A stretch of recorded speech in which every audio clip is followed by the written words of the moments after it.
Hello everyone. In this video, I'll guide you through how to fix your Roku TV stuck on the loading screen quickly and effectively. First, start with a simple restart. Unplug your Roku TV from the power outlet, wait for about 30 to 60 seconds, then plug it back in. This often clears temporary system glitches.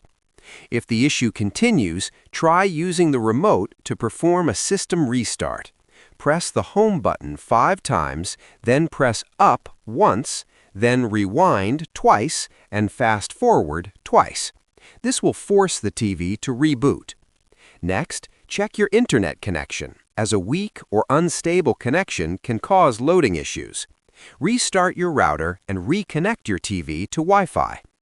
If your TV still gets stuck, consider performing a factory reset using the Reset button on the back or through Settings if accessible. After resetting, set up your Roku TV again and it should work normally. Subscribe the channel for more videos.